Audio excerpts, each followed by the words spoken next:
Assalamualaikum and hi, my name is Maisara Subahatina binti Muhammad Fuzi from PHM 2453A1. So today in this video, I'm going to share about the topic that I've chosen for my informative speech, which is hidden dark sides of Disneyland. So without further ado, let's get started. Can you imagine your efforts and hard work being ridiculed by the community? That's what Walt Disney faced during Disneyland's grand opening day in 1955. The history of Disneyland starts in the 1940s. Walt Disney first spoke of creating an amusement park while taking his daughters to ride a carousel at Griffith Park in Los Angeles.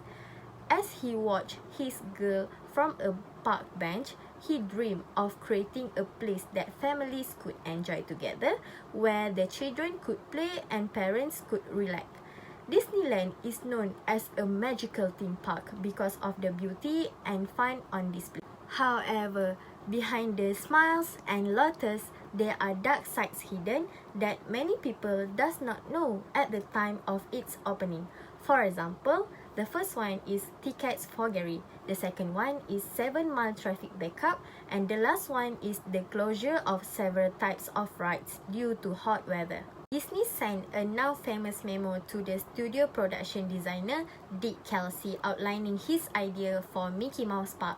The Mickey Mouse Park was the first name given by Disney before changing to Disneyland. The typical amusement park in those days wasn't a family-friendly to visit. Disney wanted his park to be different. Disney started visiting other parks for inspiration, and as his ideas grew and more designers got involved in the planning, it became clear they need a much bigger space to hold the park they envisaged. They found the space they needed at a cost they could afford, 27 miles southeast of Los Angeles. In 1954, construction began on the site. Just 1 year and $17 million later, Disneyland was ready to open its door to the public. Although the park inspires happiness and joy, the history of Disneyland has its dark spot.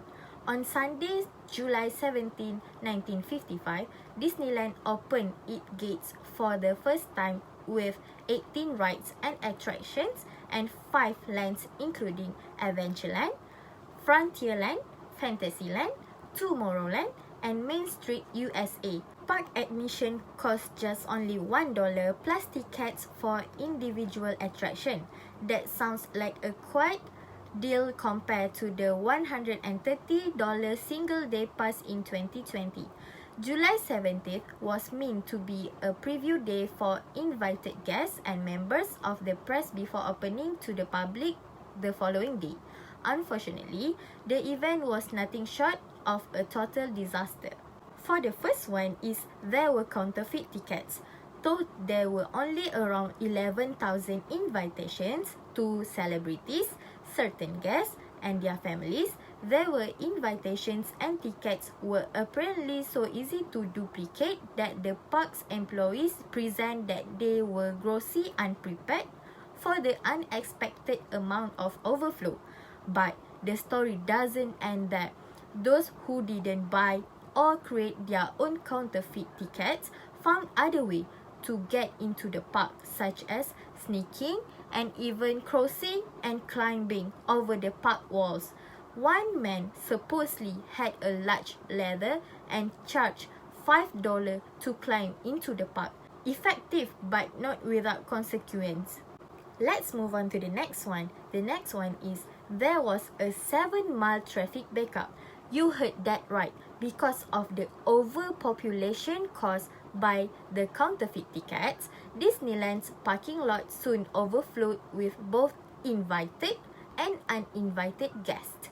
There were so many cars in and outside of the park that there was a 7-mile traffic backups all the way from the park. The traffic backup was so bad, one individual was quoted saying that for the first time in Walt Disney's career, he disappointed thousands of children. Obviously, this was a serious problem that Disney would soon remedy upon further park hours. But as with the counterfeit tickets, one thing soon led to another. And for the most impactful dark sides of Disneyland is the weather was so hot until the attractions and facilities started to shut down. One quick lesson everyone learns during their visit to Disney Park is that they get undeniable and incredibly hot, no matter which of the US parks you visit. But on that day in 1955, the temperature rose to a sweltering 100 degrees. If you blend scorching heat with crowded, underfed and thirsty park goers and an underprepared staff, you've got a panic on your hands.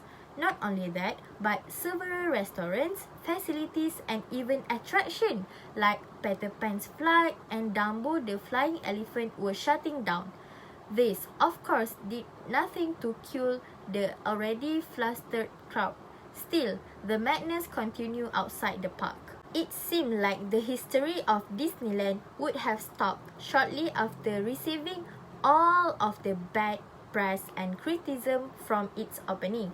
But Disney learned from its painful mistake and fixed them. Even today, you will notice the plethora of restrooms and drinking fountains, assuring no guest will have to be thirsty or uncomfortable. Whatever they did to turn things around must have worked, because within 7 weeks of opening, 1 million people had walked through Disneyland's gate. I think that's all from me. Thank you for lending your ears and have a nice day.